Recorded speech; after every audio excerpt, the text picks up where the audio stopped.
राधे राधे दोस्तों, welcome to my YouTube channel. आज का टॉपिक स्टार्ट करने से पहले मेरी आप सभी से एक रिक्वेस्ट है, please like share and subscribe my YouTube channel. तो आज हमारा ऑपरेटिंग सिस्टम का जो टॉपिक है वो रहेगा सीपीयू शेड्यूलिंग। इसमें आज हम पढ़ेंगे कि सीपीयू शेड्यूलिंग का क्राइटेरिया क्या क्या होता है एंड इसके टाइप्स कौन कौन से हैं। इनके टाइप्स पे न्यूमेरिकल हमें डायरेक्ट क्वेश्चंस में देखने को मिलते हैं। लास्ट टाइम तो पूरे पैराग्राफ्स आए हुए थे दो, जो कि सारे के सारे शेड्यूलिंग पे थे। उसमें round robin, first come first serve, shortest job, remaining first, longest job, priority scheduling, ये सारे इनसे रिलेटेड उसमें क्वेश्चंस न्यूमेरिकल्स पे आए हुए थे। तो आज हम इसके कुछ टाइप्स के आज सॉल्व करेंगे एंड कुछ टाइप्स के रिलेटेड हम कल सॉल्व करेंगे इसके क्वेश्चंस को। तो आज हम स्टार्ट करते हैं हमारा सीपीयू शेड्यूलिंग। सबसे पहले आ जाता है कि सीपीयू शेड्यूलिंग होता क्या है। सीपीयू शेड्यूलिंग हम क्यों करते हैं ऑपरेटिंग सिस्टम में? तो हम सीपीयू शेड्यूलिंग इसलिए करते हैं ताकि किसी भी प्रोसेस में ये डिसाइड किया जा सके कि सीपीयू के किस प्रोसेस को सस्पेंड करना है, किस प्रोसेस को प्रायोरिटी देनी है, किस प्रोसेस का टास्क कंप्लीट करवाना है, किस जॉब को पहले एग्जीक्यूट करवाना है। ये सारी शेड्यूलिंग जो होती है वो सीपीयू शेड्यूलिंग द्वारा की जाती है। कल हमने शेड्यूलर्स पढ़ा था, तो उसमें हमने डिटेल में डिस्कस किया था कि लॉन्ग टर्म शेड्यूलर क्या करता है, शॉर्ट टर्म शेड्यूलर का क्या काम होता है, मिडिल टर्म शेड्यूलर का क्या काम होता है। अब उन सबको प्रॉपर शेड्यूलिंग करने के हमारे पास डिफरेंट डिफरेंट मेथड्स हैं, टाइप्स हैं, तो आज हम वही पढ़ेंगे। तो सीपीयू शेड्यूलिंग में हम सबसे पहले तो प्रोसेस को डिसाइड करते हैं कि वो सस्पेंड में जाएगी, रेडी स्टेट में जाएगी या फिर एग्जीक्यूट होगी। उसके बाद हमें ये भी इंश्योर करना होता है कि सीपीयू फ्री नहीं रहना चाहिए, उसका आइडल रहना बहुत ही टाइम कंज्यूमिंग या टाइम वेस्टेज हो जाएगा हमारी प्रोसेसेस के लिए। तो हम सीपीयू को नहीं फ्री छोड़ सकते एक सेकंड के लिए भी। अगर एक प्रोसेस अपने इनपुट आउटपुट पे काम कर रही है तो उसको दूसरी प्रोसेस को एग्जीक्यूट करवाने के लिए सीपीयू को हम दूसरी प्रोसेस में ट्रांसफर कर देते हैं। उसके बाद की programming aims to improve resource utilisation and the operating system must schedule task efficiently to maximise CPU usage. Proper scheduling helps prevent deadlocks. और जैसे ही हम जितनी अच्छे से हमारी शेड्यूलिंग होगी, प्रोसेस की एग्जीक्यूशन होगी, हम डेडलॉक से प्रिवेंट कर सकेंगे, हम प्रिवेंट कर पाएंगे हमारी प्रोसेसेस को या फिर हमारे सिस्टम को। तो इसलिए सीपी शेड्यूलिंग बहुत जरूरी होती है हमारी ऑपरेटिंग सिस्टम में। सीपीयू शेड्यूलिंग का क्राइटेरिया क्या होता है?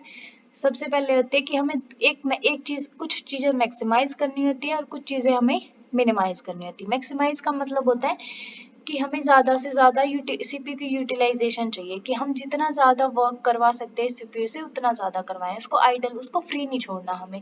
और थ्रूपुट मतलब कम टाइम में हमें ज़्यादा से ज़्यादा थ्रूपुट आउटपुट रिजल्ट्स चाहिए, जो भी हमने टास्क परफॉर्म करवाने हैं या फिर हमारी एग्जीक्यूशंस है। वहीं अगर मिनिमाइज करें तो मतलब बहुत ही कम टाइम। सबसे पहले है टर्न अराउंड टाइम, कि उस टर्न अराउंड टाइम का मतलब होता है कि कितने टाइम में उसने उस प्रोसेस को कंप्लीट करके दिया है। सिर्फ एक स्पेसिफिक प्रोसेस पे वो वर्क कर रहा है, लाइक 1 सेकंड, 2 सेकंड, 3 सेकंड, कितने टाइम में वो उसको टास्क को कंप्लीट करता है, वो हमें कम से कम करना है। कंप्लीट प्रोसेस को एग्जीक्यूट करवाने में हमें कम से कम टाइम लगे। वेटिंग टाइम, प्रोसेसेस को ज़्यादा वेट ना करना पड़े, कि अगर एक प्रोसेस 10 सेकंड ले रही है तो दूसरी प्रोसेस को 10 से 20 सेकंड ही होल्ड करना पड़ेगा, फिर उससे नेक्स्ट थर्ड प्रोसेस को तो उससे भी ज़्यादा वेट करना पड़ेगा। तो हमारे लिए सबसे कम होना चाहिए वेटिंग टाइम, कि जैसे ही हमारा जैसे ही प्रोसेस की इनपुट आउटपुट की रिसोर्स एलोकेशंस कंप्लीट होती है या उसका जो भी रिसोर्स एलोकेशंस का हार्डवेयर का काम कंप्लीट हो जाता है, तो उसे प्रोसेसिंग के लिए, एग्जीक्यूशन के लिए सीपीयू जब भी मिलना चाहिए वो कम से कम वेटिंग टाइम बहुत ही कम होना चाहिए उसका। और रिस्पॉन्स टाइम मतलब सबसे ज़्यादा जल्दी रिस्पॉन्स टाइम होना चाहिए। रिस्पॉन्स टाइम कम होना चाहिए, कि लाइक अगर क्यू में या रेडी स्टेट में हमने किसी प्रोसेस को डाल दिया है तो उसको रिस्पॉन्स मिलने में ज़्यादा टाइम ना मिले सीपीयू से एग्जीक्यूशन के लिए। तो ये चीज़ें हमें माइंड में, कि शेड्यूलिंग क्राइटेरिया में मैक्सिमाइज हमें सीपीयू का यूटिलाइजेशन करना पड़ता है और थ्रूपुट देनी होती है। वहीं अगर मिनिमाइज की बात आ जाए तो उसमें हमें क्या क्या मिनिमाइज करना होता है? टर्न अराउंड टाइम, मतलब कि कितने टाइम में हमें वो कंप्लीट टास्क करवाना है, वो कम से कम होना चाहिए। वेटिंग टाइम, हमें सीपीयू को सबसे कम वेट करवाना चाहिए, कि अगर एक प्रोसेस 1 सेकंड ले रही है तो सेकंड को भी 1 सेकंड के अंदर ही सीपीयू से रिस्पॉन्स मिलना चाहिए और रिस्पॉन्स टाइम भी उसका कम होना चाहिए। उसके बाद हमारा आ जाता है कि हमें शेड्यूलिंग एल्गोरिथम को मिनिमाइज और मैक्सिमाइज करने का हमारा एम क्या है प्रॉपर, कि हमें क्यों इनकी जरूरत पड़ती है कि हम सीपीयू को मैक्सिमाइज करें या मिनिमाइज करें। तो CPU utilisation, it make sure that the CPU is operating as its peak and is busy, ताकि हम ये इंश्योर कर सके कि वो ज्यादा से ज्यादा बिजी रहे और अपना हाईएस्ट परफॉर्मेंस दे सके, ज्यादा से ज्यादा हमें आउटपुट प्रोवाइड करवा सके। And it is the number of processes that complete their execution per unit of time, हर एक यूनिट ऑफ टाइम में वो बहुत नंबर ऑफ प्रोसेसेस को एग्जीक्यूट कर सके, थ्रूपुट ज्यादा से ज्यादा प्रोवाइड हमें करवा सके, ये हमारा एम होता है मैक्सिमाइज का। और वहीं अगर मिनिमाइज की बात करें तो जैसे अब ये आ गया हमारा, सबसे पहले हमने बात की थी वेटिंग टाइम, तो हमारा वेटिंग टाइम क्या होता है, ये है, it is the amount of waiting time in the Q, कि हमें एक क्यू में कितनी देर तक वेट करना पड़ता है कि हमें प्रोसेस को एग्जीक्यूट करने के लिए सीपीयू कब मिलेगा। तो वो हमारा turn around time minus burst time होता है। अब ये बर्स्ट टाइम क्या होता है, ये आगे हम प्रोसेसेस करेंगे ना, तो वहाँ पे हमें डेफिनेशंस देखने को मिलेंगी, तो मैं उनको डिटेल में डिस्कस करूंगी। रिस्पॉन्स टाइम हमारा हो जाता है कि सीपीयू एलोकेशन टाइम, हमें जब पहली बार सीपीयू मिला है, माइनस में अराइवल टाइम, मतलब वो प्रोसेस रेडी क्यू में किस टाइम आई थी, उसको हम सब्ट्रैक्ट कर देंगे, तो हमारा क्या आ जाएगा, रिस्पॉन्स टाइम, कि हमें कितने टाइम बाद सीपीयू से रिस्पॉन्स मिला हमारी प्रोसेस को एग्जीक्यूट करवाने के लिए। उसके बाद आ जाता है हमारा turn around time, it is the amount of time required to execute a specific process, कि हमें एक प्रोसेस को एग्जीक्यूट करने के लिए कितना टाइम लगा है। तो ये हमारा आ जाएगा, जैसे यहाँ पे मैंने अभी हाईलाइट किया है येलो कलर से, कंप्लीशन टाइम माइनस में अराइवल टाइम, कि किस टाइम वो प्रोसेस रेडी क्यू में अराइव हुई थी, मतलब हमने क्यू में डाला था उसको, और फिर वो कंप्लीट कितने टाइम पे हुई, वो हमारा आ जाएगा टर्न अराउंड टाइम। उसके बाद हमारे सीपीयू शेड्यूलिंग एल्गोरिथम्स के टाइप्स होते हैं। लास्ट वीडियो में हमने पढ़ा था, हमारे पास टू टाइप्स होते हैं, प्रिमिटिव और नॉन प्रिमिटिव। प्रिमिटिव का मतलब क्या होता है, छीना झपटी करना, कि वो जबरदस्ती सीपीयू को खींच लेता है एक प्रोसेस से दूसरे प्रोसेस के अंदर, वो हमारा आ जाता है प्रिमिटिव में। और नॉन प्रिमिटिव होता है कि जो जैसा चल रहा है ना वो वैसे ही चलता रहेगा, वो विद द फ्लो जाता है, ये छीना झपटी नहीं करता। इसके अंदर ये है कि अगर पहले बड़ी प्रोसेस को एग्जीक्यूट कर रहा है सीपीयू, तो पहले उसको होने दो, मेरा उसके बाद कंप्लीट हो जाएगा एग्जीक्यूशन। ये चीज होती है हमारी नॉन प्रिमिटिव में। तो इसका डिफरेंस मैंने बहुत अच्छे से करवा रखा है लास्ट वीडियोज में, आप जाके जरूर देखना। तो अब हम करते हैं इसके टाइप्स कौन कौन से होते हैं। प्रिमिटिव के अंदर हमारे 4 टाइप्स आते हैं। प्रायोरिटी शेड्यूलिंग, मैं इनको साथ के साथ हाईलाइट कर रही हूँ ताकि आप सभी को दिखाई दे रही है।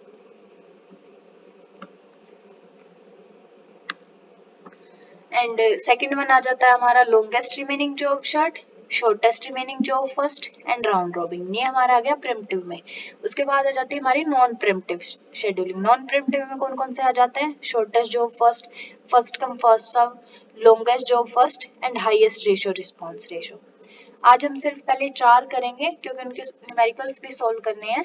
नेक्स्ट के जो बाकी रह जाएंगे हमारे टाइप्स, वो हम कल सेकंड पार्ट में इसके सोल्व करेंगे सीपीयू शेड्यूलिंग के। मैंने उस वीडियो में भी करवा दिया था, यहाँ पे फिर से मैं एक बार डिफरेंस करवा देती हूँ प्रिमिटिव और नॉन प्रिमिटिव शेड्यूलिंग का, ताकि हमारा फिर से एक बारी रिवाइज हो जाए। तो जैसे प्रिमिटिव शेड्यूलिंग में हमारा क्या होता है, in this resource CPU cycle are allotted to a process for a limited time, कि इनका टाइम ना फिक्स होता है कि 2 सेकंड 4 सेकंड 3 सेकंड वो हर एक को अलॉट किया जाता है बारी बारी से। वहीं अगर नॉन प्रिमिटिव की बात करें तो एक बार एक प्रोसेस को अगर दे दिया है ना, तो जब तक वो कंप्लीट नहीं हो जाएगी ना, वो उसको होल्ड करके रखेगी सीपीयू को, और दूसरी बाकी सारी प्रोसेसेस को क्या करना पड़ेगा, वेट करना पड़ेगा। वहीं अगर इंटरप्ट की बात आ जाए तो process can be interrupt in between, primitive में इंटरप्ट कर सकती है, वो छीना झपटी कर सकती है। वहीं अगर नॉन प्रिमिटिव की बात करें तो ये इंटरप्ट नहीं करती है, वो खुद से ही टर्मिनेट होती है या उसका टाइम अप हो जाता है, तब वो दूसरी प्रोसेस पे मूव करती है, वरना नहीं करती। प्रिमिटिव में स्टारवेशन, बहुत ही high priority frequently arrives in the ready queue, a low priority process में स्टार्व, जिसकी प्रायोरिटी सबसे ज्यादा हाई होती है उसमें स्टारवेशन अराइज नहीं होता, लेकिन अगर लो प्रायोरिटी होती है तो उसको स्टारवेशन को फेस करना पड़ता है। और इसको रिमूव करने के लिए हम एक टेक्निक यूज करते हैं जिसे हम बोलते हैं एजिंग।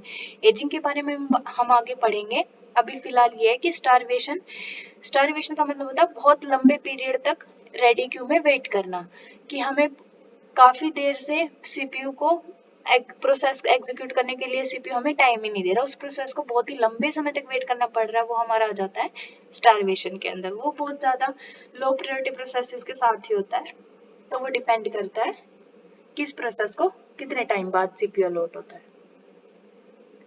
वहीं अगर नॉन प्रीम्प्टिव की बात करें तो इसमें process with long burst time is running CPU, then later coming process with less CPU burst में stop.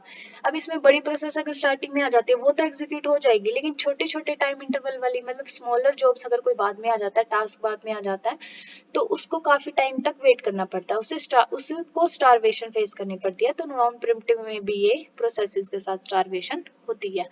And overload it has overheads of scheduling the processes. अब प्रिम्प्टिव में छीना झपटी चलती है, एक प्रोसेस सोचती है कि अब इसको एग्जीक्यूट करने से पहले मैं अपना काम कंप्लीट टास्क करवा लेती हूँ, मुझे पहले अपना काम करवाना है, तो इसलिए यहाँ पे ओवरहेड्स हो जाता है शेड्यूलिंग में कि बहुत ज्यादा कॉम्प्लेक्सिटी इंक्रीज हो जाती है, कॉन्टेक्स्ट स्विचिंग करना पड़ता है हमें बार बार। वहीं अगर नॉन प्रिम्प्टिव की बात करें तो यहाँ पे ओवरहेड्स नहीं होते, ये स्मूथली जाते हैं। जो प्रोसेस जब तक खुद से टर्मिनेट नहीं होती है, उसका टाइम अप नहीं होता, वो एक ही पे काम करती है, इसमें कोई छीना झपटी नहीं होती। ये फ्लेक्सिबल होती है लेकिन ये रिज्ड होती है। इसमें कॉस्ट एसोसिएटेड होती है क्योंकि अब इसमें बार बार कॉन्टेक्स्ट स्विचिंग करनी पड़ रही है, तो हमें हार्डवेयर की भी जरूरत ज्यादा पड़ेगी, इसलिए ये कॉस्टली होती है और ये कम कॉस्टली होती है। प्रिमिटिव में सीपीयू यूटिलाइजेशन बहुत ज्यादा होती है और इसमें नॉन प्रिमिटिव में कम होती है। इसका वेटिंग टाइम बहुत ही, प्रिमिटिव का वेटिंग टाइम बहुत कम होता है और इसमें नॉन प्रिमिटिव का वेटिंग टाइम ज्यादा होता है। इसमें रिस्पॉन्स टाइम कम है, इसका रिस्पॉन्स टाइम हाई है। इसमें जो डिस्कशंस वो डिसाइड किए जाते हैं, सिलेक्शंस होते हैं, वो कौन से होते हैं, शेड्यूलर होते हैं या फिर priority and time slice allocation होते हैं। इसमें डिसीजन प्रोसेस के खुद के द्वारा इटसेल्फ होते हैं and operating system just follow the process की इंस्ट्रक्शंस को फॉलो करता है। इसमें कोई भी ना ही शेड्यूलर होता है, ना ही टाइम स्लाइस होता है, ना ही किसी को प्रायोरिटी फिक्स करी जाती है। तो operating system has greater control over the scheduling of processes. Primitive scheduling में ऑपरेटिंग सिस्टम का कंट्रोल होता है और इसमें सॉरी इसमें लेस कंट्रोल होता है, ऑपरेटिंग सिस्टम का प्रोसेसेस का ज्यादा होता है। इसमें हायर ओवरहेड होता है फ्रीक्वेंट टेक्स्ट स्विचिंग की वजह से और इसमें लोअर होता है नॉन प्रिमिटिव में। एग्जांपल्स कौन कौन से हैं प्रिमिटिव के? सबसे ज्यादा बेस्ट होता है हमारा round robin, shortest remaining time first and priority scheduling.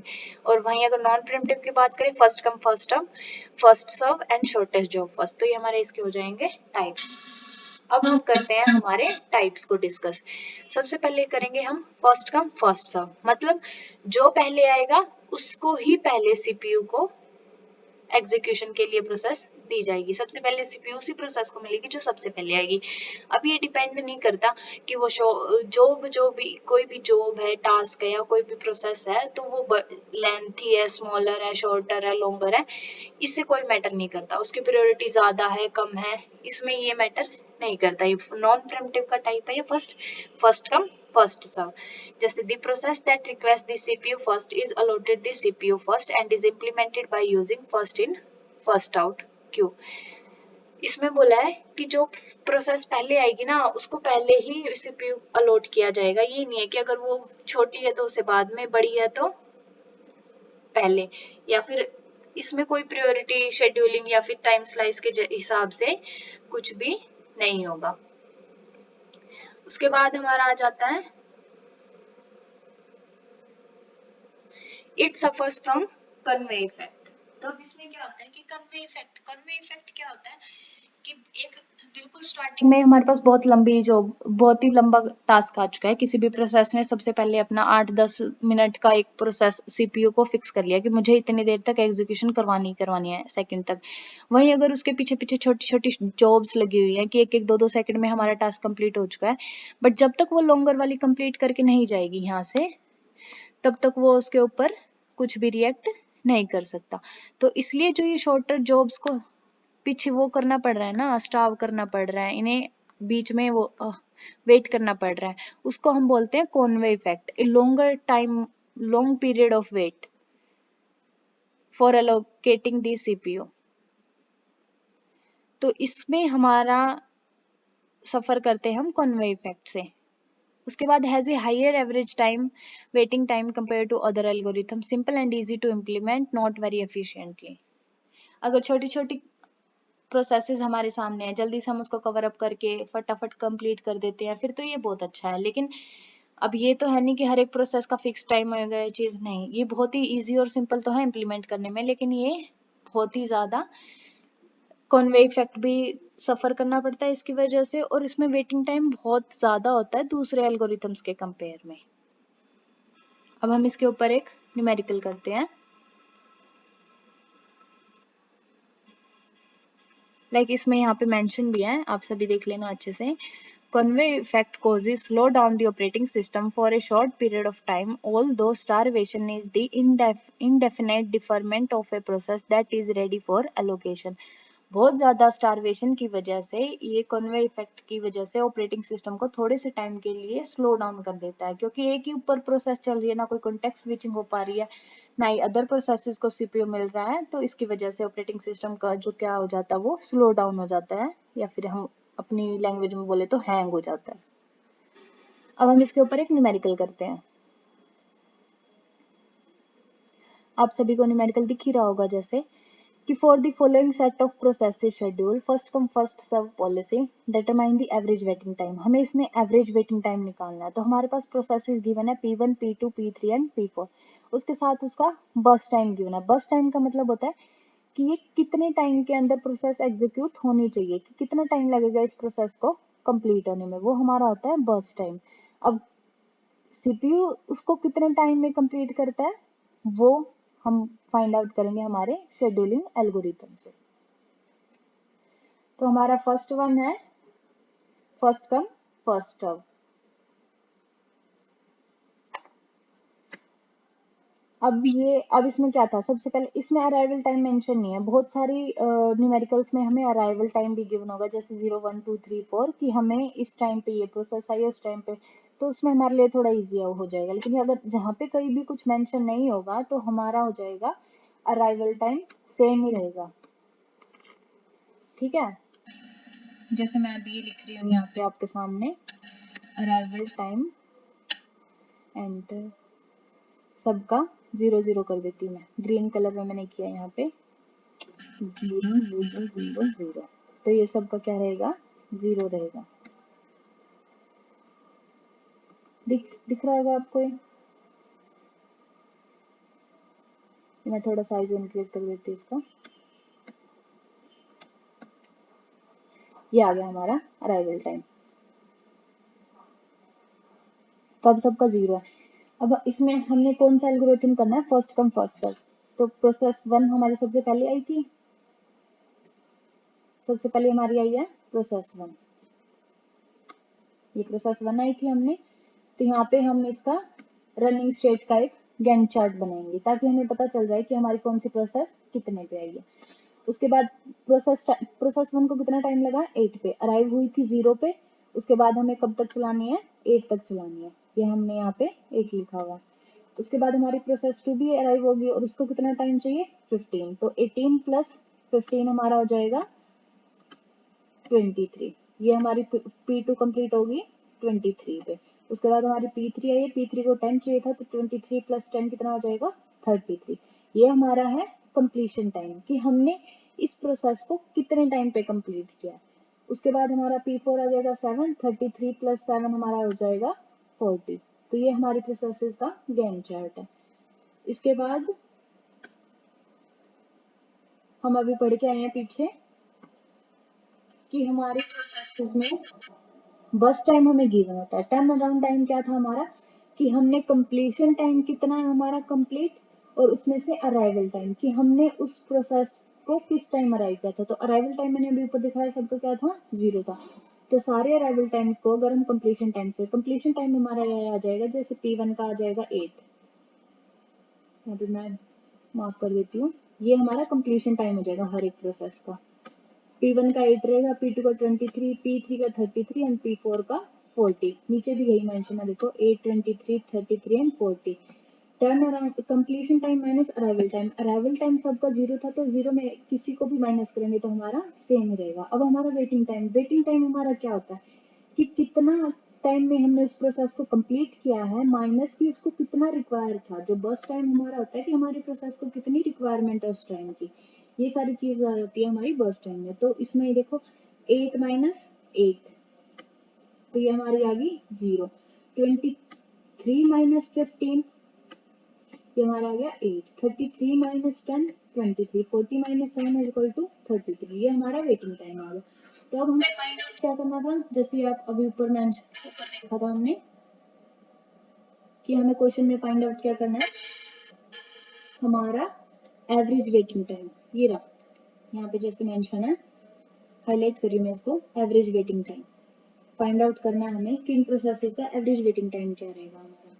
तो एवरेज वेटिंग टाइम में हमें क्या करना है, अब इन सारा वेटिंग टाइम तो ये हमारा एवरेज हम किसी भी चीज की कैसे निकालते हैं, sum of all terms and divide by जितने वो एलिमेंट होते हैं, 1 2 3 4, 4 की एवरेज निकालनी है तो डिवाइड बाय 4। तो अब 0 को हम ऐड करें या ना करें कोई फर्क नहीं पड़ता, तो यहाँ पे इन सबको ऐड ऑन करके डिवाइड बाय 4 हमने किया है, तो ये हमारा आ जाएगा 64/4 is equal to 16। I hope आप सभी को समझ में आ गया होगा हमने कैसे इस चीज को कैलकुलेट किया। तो हमारा आंसर आ जाएगा 16, यहाँ पे मार्क आता है। उसके बाद आ जाता है हमारा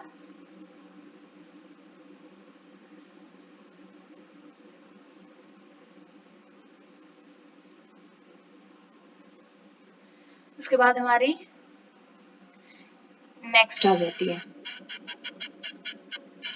नेक्स्ट शेड्यूलिंग एल्गोरिथम हमारा shortest job first. I think आज के लिए इतना ही है। नेक्स्ट पार्ट में हम आगे के शेड्यूलिंग एल्गोरिथम करेंगे, क्योंकि फिर बहुत ज़्यादा कंफ्यूजन हो जाएगा आप सबके लिए। तो आज हम यहीं पे ख़त्म करते हैं, नेक्स्ट हम स्टार्ट करेंगे शॉर्टेस्ट जॉब फर्स्ट से। Thank you so much guys, Radhe Radhe. मिलते हैं हम अपनी नेक्स्ट वीडियो में नेक्स्ट टाइप ऑफ शेड्यूलिंग के साथ। Thank you so much guys, Radhe Radhe. Please like share and subscribe my YouTube channel.